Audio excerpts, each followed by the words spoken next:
औज़ुबिल्लाहिमिनश्शैतानिर्रजीम बिस्मिल्लाहिर्रहमानिर्रहीम। मैं सरफराज अहमद मेओ आपकी खिदमत में हाज़िर हूँ। हेल्थ साइकोलॉजी के हमारे जो ये सिलसिला है, इसका अगला लेक्चर कैंसर क्या होता है और हेल्थ साइकोलॉजी के साथ इसका क्या रिलेशन है। कैंसर को बढ़ाने में या कैंसर के जो शुरू होने में जो साइकोलॉजिकल फैक्टर्स हैं वो किस तरह से असरअंदाज होते हैं और दूसरे अदर फैक्टर्स इसमें किस तरह से इन्वॉल्व होते हैं। इसके अलावा साइकोलॉजिकल रिस्क फैक्टर्स क्या होते हैं जो कि एसोसिएट होते हैं कैंसर के साथ। इन के हवाले से हम डिटेल में आपसे बात करेंगे, तो इसको गौर से सुनिएगा, पॉइंट्स को समझिएगा, अपने कॉन्सेप्ट क्लियर कीजिएगा ताकि आप ज़्यादा से ज़्यादा नॉलेज हासिल कर सकें। तो आइए आज के लेक्चर का आगाज़ करते हैं।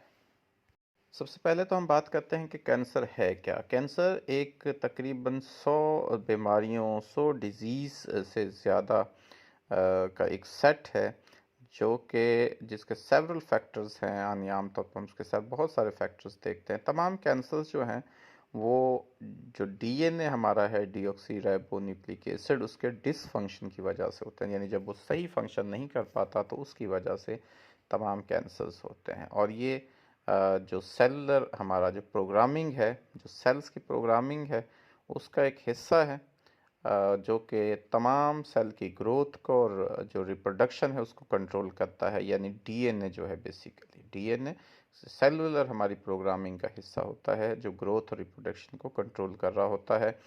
और इसमें जब कैंसर होता है तो इसमें जो ग्रोथ होती है और रिप्रोडक्शन होती है वो रेगुलर नहीं रहती। ठीक है, न्यू सेल्स की जो है वो स्लो प्रोडक्शन नहीं होती।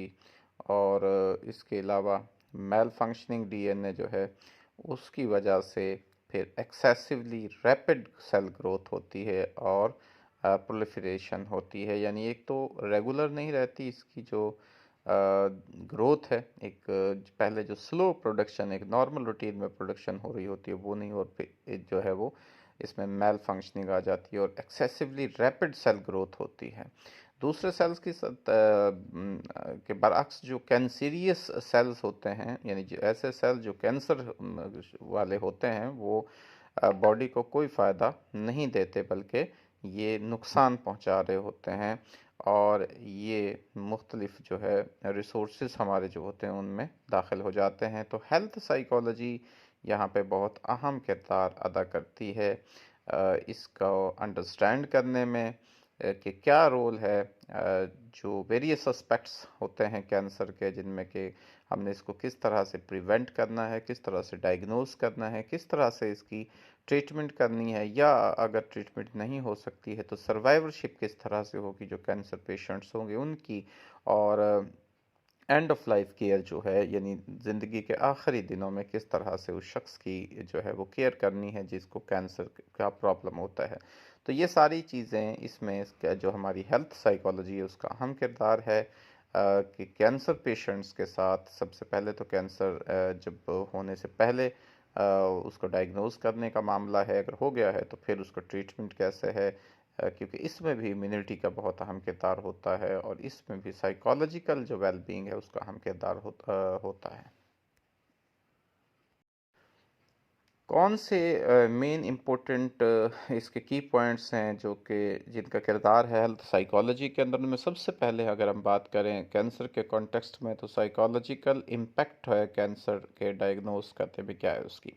तो एक कैंसर जो डायग्नोसिस है वो एक प्रोफाउंड साइकोलॉजिकल इफ़ेक्ट है इंडिविजुअल्स के ऊपर। यानी इसका बहुत ज़्यादा इफ़ेक्ट है, साइकोलॉजिकल इफ़ेक्ट है इंडिविजुअल के ऊपर कैंसर के डायग्नोज का। यानी जब कैंसर डायग्नोज हो जाता है या किसी को पता चले कि मुझे कैंसर है तो उसका एक बहुत बड़ा एक साइकोलॉजिकल इफ़ेक्ट होता है अफराद के ऊपर। तो हेल्थ साइकोलॉजिस्ट वो हेल्प करते हैं पेशेंट्स की और उनकी फैमिलीज़ की कि उन्होंने किस तरह से कोप अप करना है या कोप करना है जो इमोशनल चैलेंजेस उस वक्त होते हैं, जो एनजाइटी, फियर और डिप्रेशन जो कि एसोसिएट होता है उस डायग्नोज के वक्त, और किस तरह से वो कैंसर को डायग्नोस जो है उसमें वो उसमें जब कैंसर डायग्नोज होता है तो उसकी वजह से जो डिप्रेसिव सिम्टम्स आती है, यानी डिप्रेशन या एनजाइटी या फियर के सिम्टम्स आते हैं, तो वो एक साइकोलॉजिकल इम्पैक्ट है कैंसर डायग्नोसिस की। इसकी हम पहले भी बात कर रहे थे कि जब कैंसर को डायग्नोज होता है, कैंसर डायग्नोस में क्या किरदार होता है साइकोलॉजिकल जो हमारी यानी हेल्थ साइकोलॉजी उसका। अब आगे हम साइको सोशल फैक्टर्स और कैंसर रिस्क की बात करें तो हेल्थ साइकोलॉजिस्ट स्टडी करते हैं कि किस तरह से साइको सोशल फैक्टर्स हैं, जैसे साइको सोशल फैक्टर्स में स्ट्रेस आ जाती है, सोशल सपोर्ट आ जाती है, लाइफस्टाइल बिहेवियर्स आते हैं, ये किस तरह से असरअंदाज होते हैं कैंसर रिस्क के ऊपर। तो ये काम करते हैं जी अंडरस्टैंड करने के लिए जो इंटरप्ले है बेसिकली साइकोलॉजिकल और बायोलॉजिकल फैक्टर्स का डेवलपमेंट में और प्रोग्रेशन में कैंसर के, यानी किस तरह से आपस में जब साइकोलॉजिकल और बायोलॉजिकल फैक्टर्स आपस में जिसको हम बात करते हैं, और इसके अलावा जो साइकोलॉजिकल और सोशल फैक्टर्स हैं वो किस तरह से इसमें किरदार अदा करते हैं कैंसर के रिस्क जो है उसको पे कैंसर रिस्क पे जो है ये सारा हम इसमें देखते हैं। दूसरा हेल्थ बिहेवियर चेंजेस आ जाती हैं कि ज़ाहिर है जब कैंसर डायग्नोज होता है, कैंसर का पता चलता है कि किसी को कैंसर है, तो उसकी वजह से एक जो है हेल्थ बिहेवियर के अंदर भी चेंज आती है। तो क्या होता है, परेशानी की वजह से, एनजाइटी की वजह से, डिप्रेशन की वजह से या फेयर की वजह, ये सारा, तो उसमें फिर स्मोकिंग आ जाती है, डाइट पोअर हो जाती है, फिजिकल इनएक्टिविटी हो जाती है, और इंसान समझता है कि now my life has been stopped, मेरी ज़िंदगी तकरीबन ख़त्म हो चुकी है, रुक चुकी है, और उसकी तमाम जो एक्टिविटीज़ हैं वो कम हो जाती हैं, फिज़िकल इनएक्टिविटी उनके अंदर हो जाती है, डाइट का प्रॉपर ख्याल नहीं रखा जाता कि बंदा समझता है अब तो मैंने मर ही जाना, ख़त्म हो जाना, तो वो सारा, और एक्सेसिव अल्कोहल कंजप्शन भी हो जाती है, जो हमारी ज़्यादातर जो हमारी डेवलप्ड कंट्रीज़ हैं या बहुत सारे जो फॉरेन दूसरे हैं उनमें मुसलमानों के अंदर या पाकिस्तान के अंदर ये एज सच इस तरह से ये चीज़ें नहीं होती हैं, और अल्कोहल कंजप्शन का तो तकरीबन सवाल ही पैदा नहीं होता, बहुत कम। क्योंकि हमारे यहाँ पर एक और भी चीज़ आती है, अगर मुस्लिम साइकोलॉजी के हवाले से बात करें तो इसका थोड़ा सा चेंज भी आती है, वो हम जब मुस्लिम साइकोलॉजी वाला टॉपिक वहाँ से हम करेंगे हेल्थ साइकोलॉजी का, तो फिर हम आपको उसके हवाले से बताएंगे कि किस तरह से वहाँ पर फिर अल्लाह ताला की तरफ रुजू किया जाता है, वो सारी चीज़। तो हेल्थ साइकोलॉजिस्ट जो है वो डिज़ाइन करते हैं इंटरवेंशंस को डिज़ाइन करते हैं कि किस तरह से उन्होंने हेल्थ बिहेवियर्स को प्रमोट करना है और हेल्प करनी है इंडिविजुअल्स, क्योंकि अपने लाइफ स्टाइल चेंजेस जो हैं उनको करें, और जो कि उनके रिस्क जो ऑफ कैंसर है उसको रिड्यूस कर सकें, उसको कम कर सकें। तो ये भी चीज़ आती है। फिर उसके बाद इसके साथ जो ट्रीटमेंट है और साइड इफ़ेक्ट्स उनके साथ कैसे उनसे बचना है, तो कैंसर ट्रीटमेंट जिसमें केमोथेरेपी आ जाता है, रेडिएशन है, सर्जरी है, ये सारी जो चीज़ें हैं फिज़िकली और इमोशनली चैलेंजिंग होती हैं और बड़ी तकलीफ़देह होती हैं चीज़ें। तो हेल्थ साइकोलॉजिस्ट जो है वो असिस्ट करता है इंडिविजुअल्स को कि वो उन्होंने कोपिंग करनी है with the side effects of treatment, managing pain और एडहेयरिंग टू ट्रीटमेंट प्लान्स, यानी उनको किस तरह से उन्हें एडहेयर करना है, उनको ट्रीटमेंट प्लान्स करो सारा। इसके बाद स्पोर्टिव केयर और पैलिएटिव जो केयर होती है वो सारी उसमें ये भी शामिल है। तो हेल्थ साइकोलॉजिस्ट एक क्रूशल रोल प्ले करते हैं स्पोर्टिव और palliative care of individuals with cancers के साथ, और एड्रेस करते हैं इश्यूज़ को related to symptom management, quality of life और end to of life decision making के हवाले से उनमें उनकी हेल्प कर ही जाती है।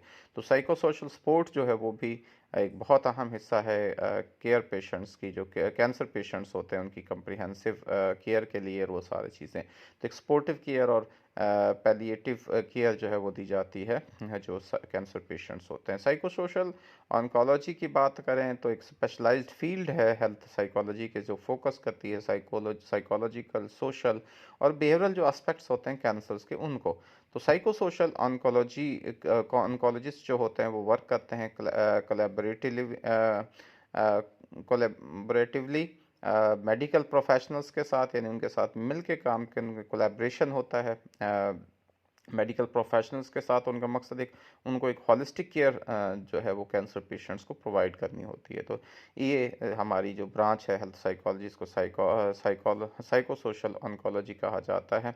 ये हेल्थ साइकोलॉजी की एक ब्रांच है, और इसका ताल्लुक इसके साथ है, फोकस इसका है साइकोलॉजिकल, सोशल और बिहेवियरल एस्पेक्ट्स जो होते हैं कैंसर्स के उनके साथ। इसके बाद सर्वाइवरशिप और क्वालिटी ऑफ लाइफ की अगर हम बात करें तो हेल्थ साइकोलॉजिस्ट जो हैं वो कंट्रीब्यूट करते हैं सर्वाइवरशिप में, क्या जो सर्वाइवरशिप केयर प्लान्स के कैसे उन्होंने अपने जो कैंसर पेशेंट्स होते हैं उसमें सर्वाइव करना है, और इसमें किस तरह से हम उसको बैक टू नॉर्मल लाइफ ला सकते हैं, जो कैंसर सर्वाइवर्स होते हैं उनको दोबारा से वापस अपनी असली लाइफ जो बच जाते हैं कैंसर से। और इसके अलावा ये इश्यूज़ जो कि मेंटल हेल्थ के, फटीग, रिलेशनशिप और long term quality of life के हवाले से उनको एड्रेस करती हैं। फिर इसके बाद कैंसर रिलेटेड जो फटीग और स्लीप डिस्टर्बेंसेस होती हैं उनमें अहम किरदार अदा करती है हमारी हेल्थ साइकोलॉजी। जो कैंसर रिलेटेड फटीग होती है कॉमन और जो है एक सिम्टम है, और हेल्थ साइकोलॉजिस्ट जो है उसके लिए मुख्तलिफ स्ट्रेटजीज जिसमें CBT आ जाती है, इंसोमिनिया के लिए CBT-1 है वो यूज़ की जाती है, और इसमें जो है वो स्लीप डिस्टर्बेंस को एड्रेस किया जाता है, फटीग को एड्रेस किया जाता है, और इसमें जो ओवरऑल वेल बीइंग है उसको इम्प्रूव करने की कोशिश की जाती है। फिर कम्युनिकेशन और डिसीजन मेकिंग में भी हेल्थ साइकोलॉजिस्ट अहम किरदार करता है। ये पेशेंट को असिस्ट करता है और उनके फैमिलीज़ को भी, कि वो एक इफ़ेक्टिव कम्युनिकेशन जो हेल्थ केयर प्रोवाइडर्स हैं उनके साथ करें, उनको फैसिलिटेट करें, फैसिलिटेटिंग जो उनके डिसीजन मेकिंग को शेयर करने में और वो सारा, और ट्रीटमेंट ऑप्शंस के हवाले से, और इंडिविजुअल्स की हेल्प करें कि वो नेविगेट कर सकें उनके जो कम्प्लेक्स मेडिकल इंफॉर्मेशन हैं जो कैंसर के साथ एसोसिएटेड है उनको। तो इसमें साइकोलॉजिकल सपोर्ट जो केयर गिवर्स के लिए भी होती है, तो जो कैंसर इफ़ेक्ट सिर्फ पेशेंट्स को इफ़ेक्ट नहीं करता बल्कि उसकी पूरी एक सिग्निफिकेंट इम्पैक्ट है उनके जो केयर गिवर्स होते हैं उनकी फैमिलीज़ के ऊपर भी उसका बहुत ज़्यादा असर होता है।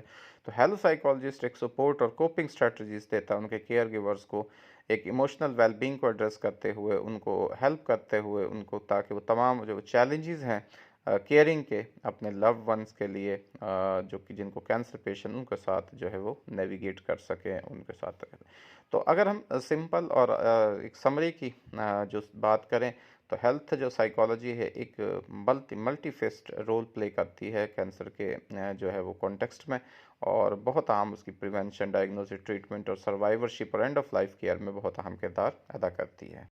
अब अगर साइकोलॉजिकल रिस्क फैक्टर्स की बात करें जो एसोसिएटेड होते हैं कैंसर के साथ, उनमें तो जो रिलेशनशिप है साइकोलॉजिकल फैक्टर्स का और कैंसर्स का ये बड़ा कम्प्लेक्स है, और जबकि जो साइकोलॉजिकल फैक्टर्स हैं वो डायरेक्टली कैंसर को कॉज नहीं करते, ये इन्फ्लुएंस करते हैं, असरअंदाज होते हैं various aspects of cancer risk के, उसकी प्रोग्रेशन में और आउटकम्स में।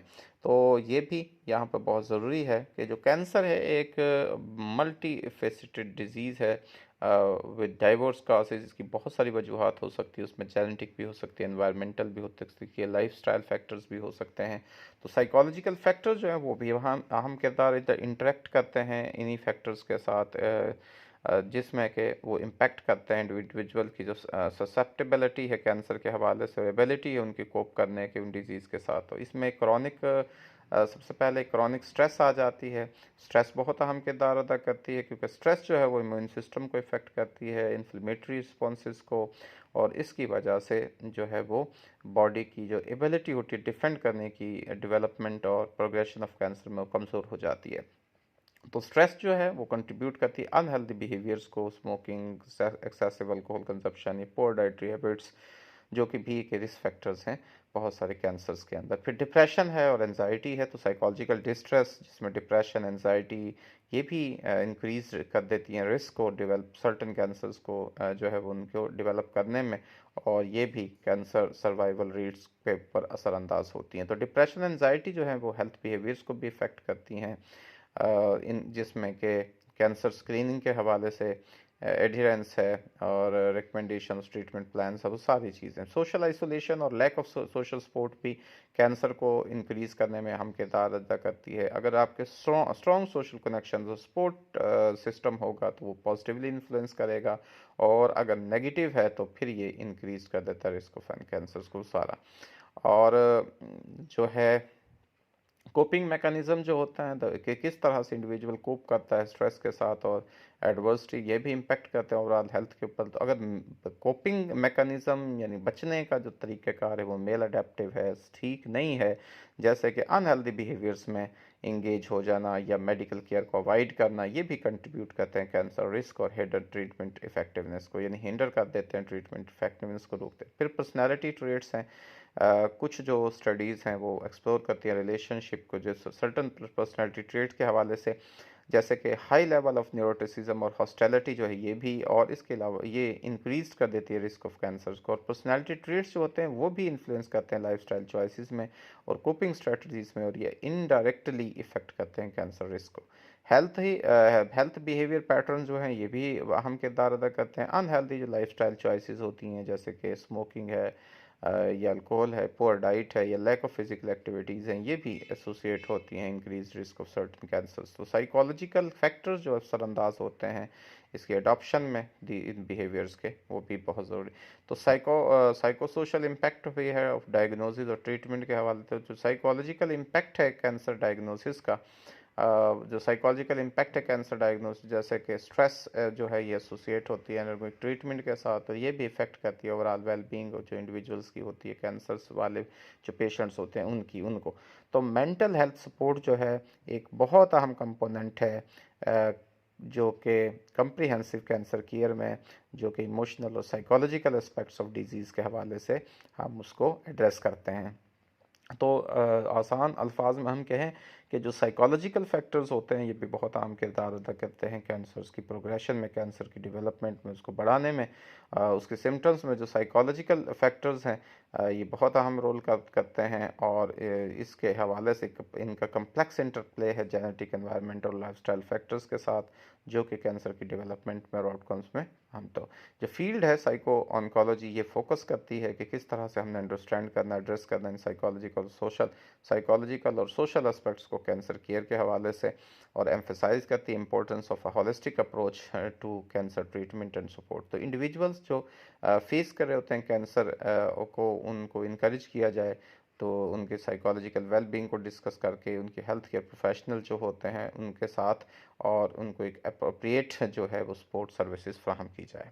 तो ये तो था जी आज का हमारा लेक्चर। मैंने डिटेल में आपको कैंसर के हवाले से बात बताई कि कैंसर की जो है बेसिकली इसमें कौन से अहम जो है कैंसर में हेल्थ साइकोलॉजिस्ट का क्या रोल होता है, किस तरह से वो करते हैं, और साइकोलॉजिकल फैक्टर्स जो कौन से हैं जो एसोसिएट होते हैं कैंसर के साथ। तो उम्मीद है आपको ये लेक्चर पसंद आया होगा, आपको डिटेल में नॉलेज कैंसर के बारे में मिला होगा रिलेटेड टू हेल्थ साइकोलॉजी।